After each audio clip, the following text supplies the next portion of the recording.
bringing you the news and information you need from the people making a difference.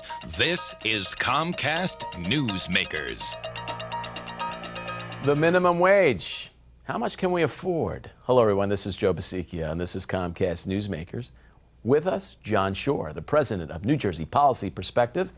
That's a liberal think tank in the Great Garden State, and we're going to talk about that issue of minimum wage. How far can we raise it to give quality of life to those making it without hurting the whole shebang? Good to see you. Good to be here. How far can we go? Right now is minimum wage at a fair price in New Jersey? Well, if you make the minimum wage in New Jersey today and work full-time, you make less than $15,000 a year.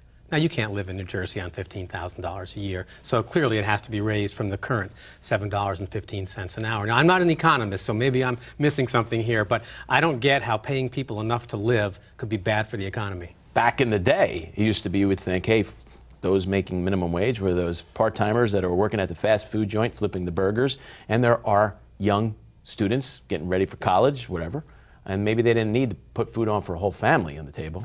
Well, some are in that situation, but even they're trying to help their families. Even a teenager making minimum wage is taking pressure off their parents. But a lot of these people are over 20 years old, supporting a family, working full-time jobs, and we're just not providing them with enough. Now, the good thing is that back when the legislature last raised the wage in New Jersey, they created a state commission that every year now has to evaluate whether the wage is adequate.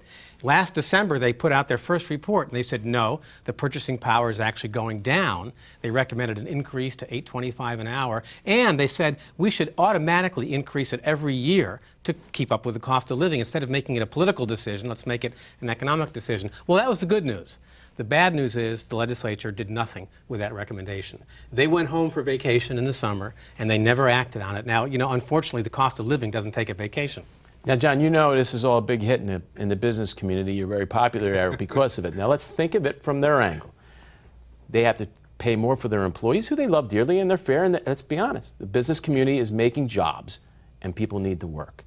But if you're going to charge more and more by what you got to pay an employee, that hamburger that we're flipping is going to cost a little bit more and a lot more, and eventually to the consumer. Well, I know a lot of business people, for example, who do want to increase the minimum wage because they understand, you know, Henry Ford used to say, I want to pay people enough so they can buy Fords. I think a lot of folks understand that the small increase spread across the whole economy is really kind of negligible, but you're paying people enough to live. These are people who, if you give them a raise, the money's not going in a Cayman Island bank account. It's going to get spent on a refrigerator close to home. It's good. So really, this is economic stimulus at its most basic level. Is it wrong for us to look at the minimum wage jobs as those starter jobs, and then hopefully, in this America that we all used to know, you'd go to the next job? Sometimes they are, but here's the thing, because, you know, some folks say, well, the real answer is education and skills. Of course, we need to do that. But you know what? A janitor's not a skilled position. But they ought to be able to support their families. We need janitors. We need waitresses.